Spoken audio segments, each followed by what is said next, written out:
সাম্প্রতিক সীমান্ত সংঘাত নিয়ে এখনও উত্তপ্ত পাকিস্তান আফগানিস্তান সম্পর্ক। এই সুযোগ কাজে লাগিয়ে তালেবান সরকারের সঙ্গে সখ্য গড়ার চেষ্টা করছে ভারত। এমন পরিস্থিতিতে এবার ইসলামাবাদের সঙ্গে পানি নিয়ে বিরোধে জড়িয়ে গেল কাবুল। ভারতীয় গণমাধ্যমের খবর, কুনার নদীর উপর বাঁধ নির্মাণের ঘোষণা দিয়েছে তালেবান সরকার। আফগানিস্তানের মসনদে বসার পর থেকেই পানি ব্যবস্থাপনা নিয়ে নিজেদের নিয়ন্ত্রণ জোরদার করছে তালেবান সরকার। এরই ধারাবাহিকতায় দলটির সর্বোচ্চ নেতা হিবাতুল্লাহ আখুনজাদা দেশটির কুনার নদীতে দ্রুত বাঁধ নির্মাণের নির্দেশ দিয়েছেন।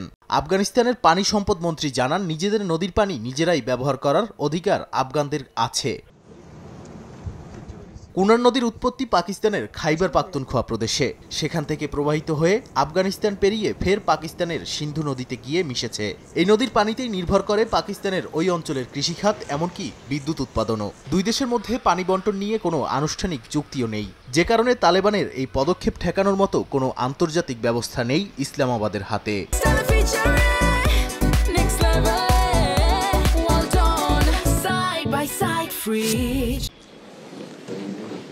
সম্প্রতি ভারতের পররাষ্ট্রমন্ত্রী এস জয়শঙ্করের সঙ্গে বৈঠক করেন আফগান পররাষ্ট্রমন্ত্রী আমির খান মুত্তাকি। আলোচনা হয় পানি ও জ্বালানি সহযোগিতা বৃদ্ধি এবং হেরাত ও শাহতুত বাঁধ প্রকল্পের অগ্রগতি নিয়ে। বিশ্লেষকরা বলছেন, এতে স্পষ্ট বোঝা যায় কাবুল ধীরে ধীরে নয়াদিল্লির সঙ্গে সম্পর্ক জোরদার করছে আর পাকিস্তানের প্রতি তাদের অবস্থান আরও কঠোর হচ্ছে।